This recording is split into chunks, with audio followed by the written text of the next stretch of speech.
Well, the whole world, the whole social media world wants to know. You wouldn't know this because you're not on Twitter anymore, but they want to know what the heck was going on yesterday when your teammate left you, Felix Gall. Look, we both have our goals and we're about to climb, and he actually was waiting for me, but yeah, I was really in a world of trouble, so that's just how it played out. You waved him up the road. Yeah, in the end, I couldn't really follow his wheel at all. I just wasn't really good enough, so in the end, the climb was super steep that you had no real benefit in the draft anyway. Is that an easy decision when you have a red jersey to protect, to wave somebody up the road? No, not really. But yeah, in the end, I just really wasn't good enough, and I wish I was a bit better and a bit more like I can be sometimes. Was it your decision or a team decision? A combination of both. Yeah, we had plenty of talk in the radio. Okay, last one on this. There was a headwind on that section. It was quite exposed. People might look at that and say, well, of course, a teammate would have benefited you. Yeah, it's true, perhaps, but it played out as it did. Ben, thanks, Ben. We're getting all the witnesses to the crime, Felix. Why did you leave the red jersey race leader on the climb yesterday? I mean, it's such a steep climb. It was a little similar to stage 8, I believe. I mean, yeah, if it's 12%, then there's not really a lot you can do. And yeah. Even with the headwind? Yeah, I mean, it doesn't change that much, does it? You have 3-4 seconds more. I don't know. It's, yeah. And is the thinking now, maybe with the team, if they, I don't know, what was the meeting like before the race? If they see Ben struggling, give you a shot to get both you guys up there in the classification for the third week? Yeah, I mean, it's still, yeah, the goal is of course still to defend the jersey and to have a good spot with Ben in the GC. But the goal was also from the beginning to go for GC, that I go for GC as well here if I have the shape and I do have the legs. Yeah, it's on a finish like yesterday. Also tomorrow, I think it's not. Yeah, it's not too crazy to do my own race. 2 days ago, where it's just dragging uphill, it's a different story. I mean, in that case, it was not necessary. But if it would have been necessary to pull, yeah, then I do agree. It makes a big difference. On a finish like yesterday, I don't think so. Are those easy decisions to make, and who makes them? Are they from the team car, or do you make them on the road? Well, I mean, it's all together. Yeah, I talk with Ben. I see him. It's just then depending on the situation, and yeah. Is it also because the team maybe think that you could end up finishing even higher than Ben? Well, I mean, it's still. I think that's hard to say, but yeah, it's still a long way to go, and yeah, it's just what I said before, that I do have the freedom here to race as well. I can do a good place in GC and maybe also go for stages. So yeah. Thank you. Felix, Ben deleted Twitter a few days ago. Are you thinking of doing the same after the reactions yesterday? No, for sure not. No. Mike, what were the messages like last night? Did you get a chance to scroll through and kind of also review the highlights of your stage? Not as much as I would have liked to. I ended up in doping control after and couldn't pee. So I was on the top of the mountain for 2 hours after. No phone. Phone was on the bus. So I didn't get back to my phone until about 10 o'clock. I had to use my Swan Years phone to call my wife and family and coach and team owner, and that's about it. And then when I got back, I tried to not check as many messages as possible just because I wanted to sleep, but couldn't sleep. Were the little ones happy for Daddy? Yeah, I think they just cared more about the new haircuts they got, the new hairdos they have, as opposed to what I'm doing. It was only afterwards I saw the footage of you, putting your hands across the chest of that national jersey. I guess it made it all the more sweeter winning in that Canadian jersey. Yeah, definitely. I mean, that was the big goal, was to win in this jersey. The minute I got it, I thought I got to win in this one, and to achieve that is really special. Okay, Mike, reset, stage 14 after stage 13. Soler does it multiple days in a row. Is Mike going to be an escape again, or what's next on tap?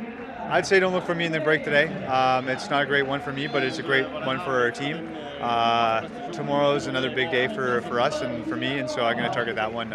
Soler is someone who just inspires everybody, and same with Vuelta and Art. These guys can just keep on going, and hopefully I can take a page out of their books, but probably not today.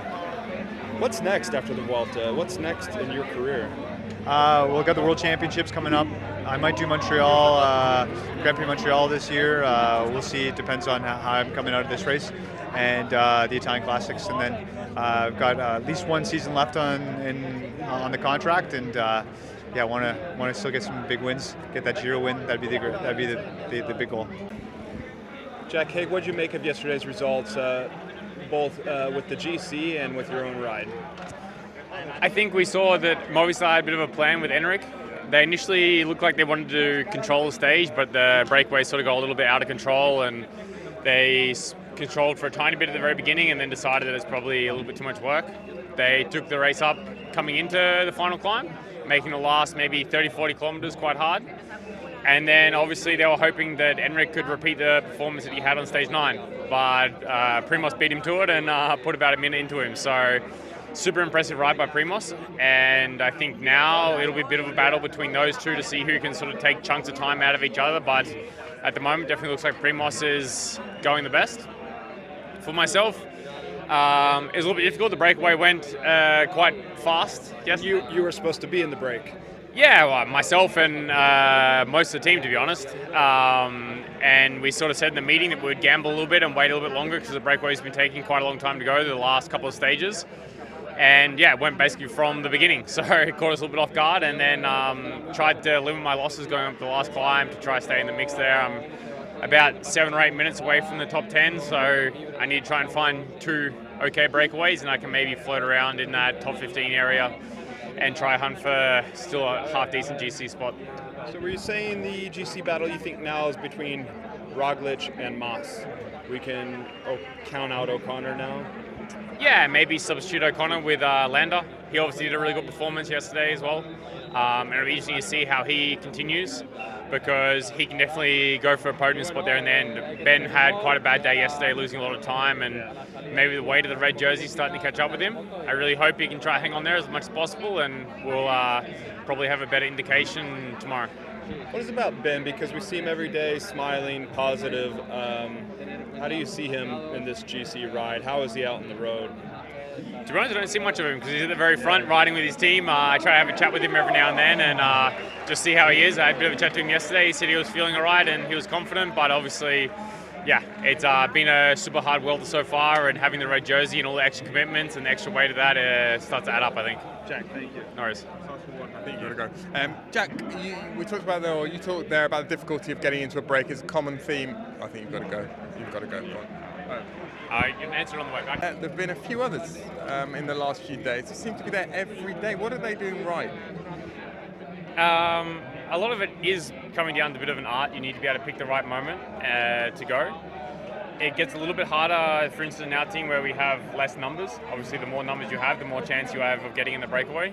I think also at the beginning there, my maybe past performance in Vuelta has hindered me a little bit. Bora sort of tried to control me a little bit, but I think now they maybe realise that I'm quite far down in GC and probably not a threat to them, and I'm also maybe quite a recognisable 6'3" tall ginger person in a blue helmet. But no. Too much for a baller is what you're saying. No, to be honest, like there is a bit of an art to it as well, and some guys are really good at it. And interestingly, I actually had a conversation with Thomas Degent the other day about this. And I said, Thomas, it's not quite the same Thomas as we used to have, because I remember when I was quite a young professional Thomas Degent, whenever he got in the breakaway, it was quite a scary prospect, and he would normally get the stage win. And he said, yeah, I used to be able to do 500 watts for 5 minutes and I'd be in the breakaway. And he said, now I do 500 watts for 5 minutes and I'm not even close to the front. And yeah, it's getting harder and harder, but definitely some riders are better than others at it. I remember having a conversation with Ben O'Connor, funnily enough, a few years ago when he was at a real sort of low ebb, and he was trying to get into breakaways, and he just said, I just have no idea how to do it, and nothing I do works. It can feel like that sometimes, and sometimes you can have 3 days in a row where you follow one move and you get in the breakaway, and you don't know really why or how. Or, for example, you have 3 teammates, you say, all right, guys, today you need to be in the breakaway. 2 of them try for an hour, super tight, and you have this one guy who's been sitting at the back, just clips off, picks the right move, and he's in the break. And you're like, how'd you do that? And yeah, some of it is chance, but also, like you said, there's some guys that they always seem to find themselves there, and even guys that maybe aren't the best bike riders in the world, but they get to be there every single day. So yeah, it's difficult to answer the question. Well, I'm sure it's harder than it looks, but just stick to Marc Soler, stick to this guy today. Yeah, so I tried this the other day with Wout van Aert, and I said, I just try and follow Wout van Aert, but turns out he's a pretty good bike rider, and it's quite hard to follow him. I was also told that... It looks easy on TV. Yeah, I also got told that if Vlasov wants to follow me, then I just take him to the breakaway. I said, oh, yeah, it would also be easy, wouldn't it? You know the white line at the finish, if you cross it first, you win. Good luck today. Thanks, guys.